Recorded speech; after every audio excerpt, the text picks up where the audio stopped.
It's certainly not the way Jesus led, and it's certainly not the way, I don't think it's what we're looking for in the future. So the difference between authority and influence is I don't have to wave my power around. I don't have to wave my title around. I have built a relationship with you. I know how to invest in you. I know how to encourage you. And I know how to cast such a vision that when we say, hey, here's what we're going to do, people go, oh, that makes total sense. Let's start moving that way.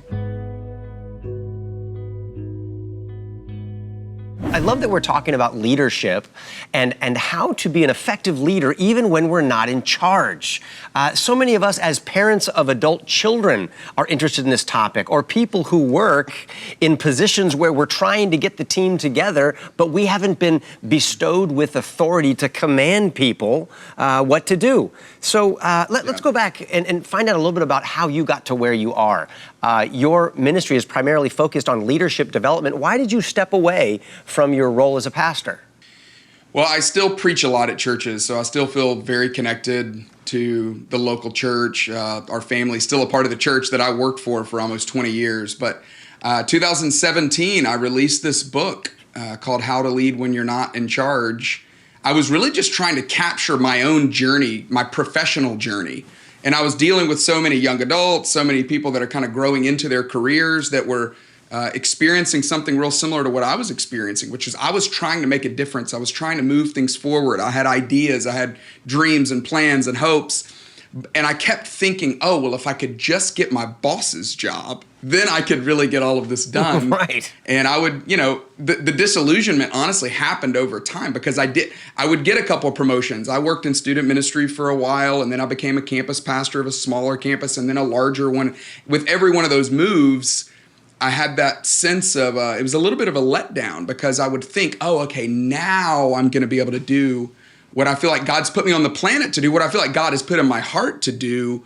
But the more what I learned over and over again is just as you put it, just because you have the title, just because you have the authority, it doesn't mean that you are an effective leader. And there's big ramifications for that. So I wrote it all down, published this book, and then have really just enjoyed the opportunities to get to speak on this topic and try to help leaders and help churches learn how to leverage influence, particularly when they lack authority.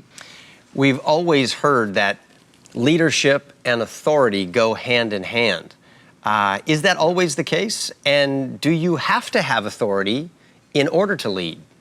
If you trace it back to where did we learn that idea, I think of that as a myth of leadership that we do. We kind of grow to believe that, oh, well, the person in charge is therefore the leader.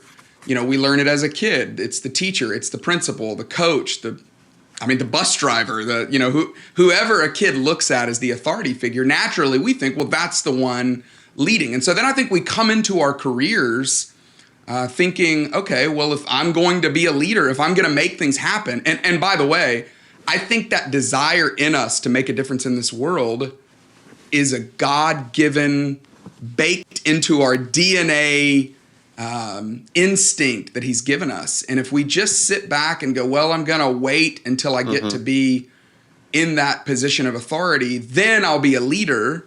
Well, you just end up wasting opportunities. You end up missing opportunities. And so Kirk, there's a lot of things that you and I are passionate about, but for me, I love the idea of helping people grow, helping people come alive to the idea that, oh, God has put me on this planet for a reason, and I don't have to wait until I get into a certain position or have a certain level of authority to be able to move out on that or to be able to begin to try to execute or push that forward. Okay, let me ask it to you this way.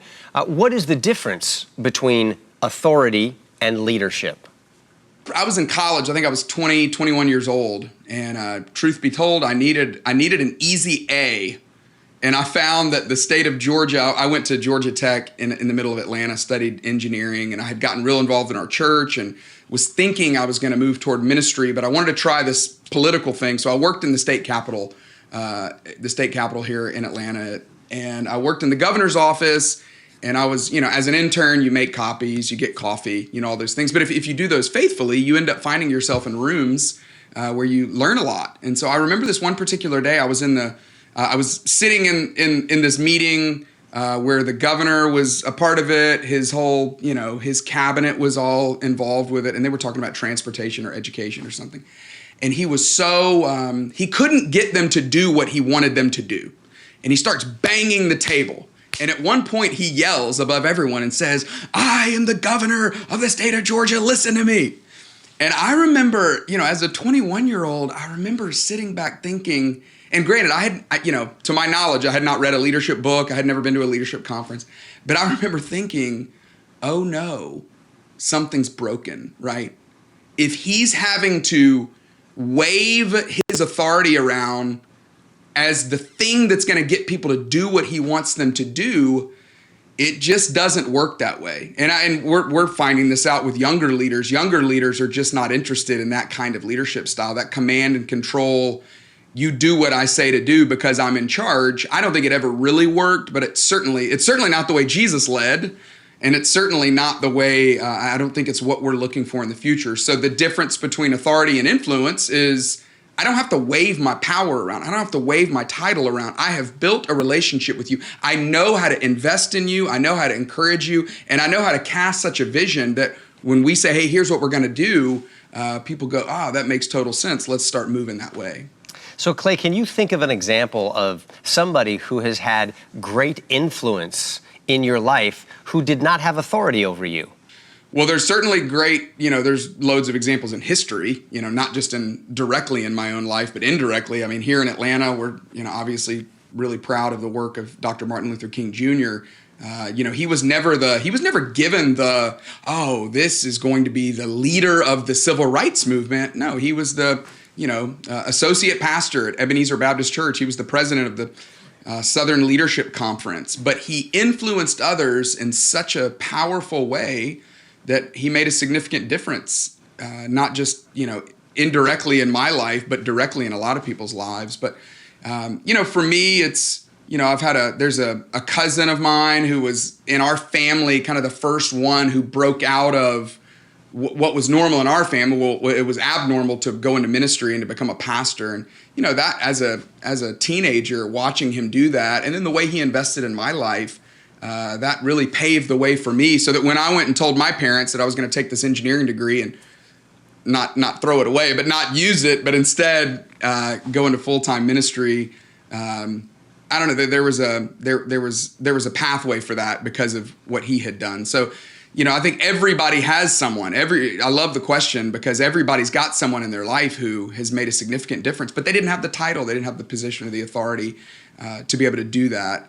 And I think it's not only worth noting and it's worth being grateful for, but on the flip side is how can we become that kind of leader that is not relying on authority, but really has learned how to leverage influence, how to cultivate influence, and then how to leverage it for God's kingdom to be able to move people to accomplish great things. That's the hope of it all. Talk about how authority can be both a blessing and a curse. How can authority influence leaders in a positive way or empower them positively, but also be a real danger? That's a really interesting angle on it, Kirk. And I wrote so much on this topic. I set out because, again, I was just trying to explain my own journey. I'd realized that this had made a big difference in my life, kind of the light bulb of, I don't have to have more authority. I can become all that God has wanted me to become in the position that I'm currently in. So I was really focused on how do I cultivate influence? How do I grow my influence? And what I realized along the way, what I realized in the process is that, as you put it, if you can learn how to cultivate influence when you're not in charge, when you get authority, you will become the kind of leader that people want to follow. And so, for those men and women that are watching this today that find themselves in a position where they are in charge of something, the question is, have you cultivated the kind of trust with people, the kind of influence with people where you can leverage that trust and that influence, where you don't have to rely on the authority to get people to move like you want them to move, or to get them to do the things that they might not want to do to accomplish the things that they want to accomplish? Can you do that without having to lean on authority? Jesus said it.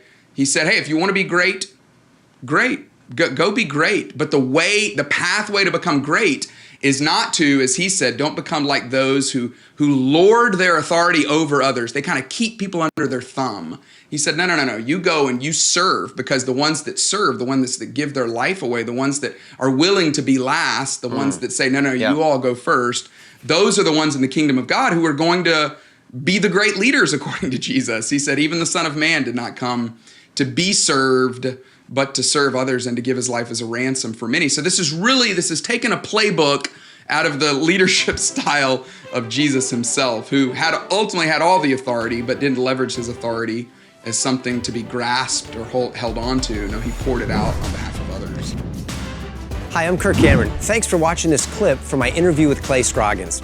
Please like and leave a comment on this video. And if you're not subscribed, please hit the subscribe button and ring the bell so you never miss another episode.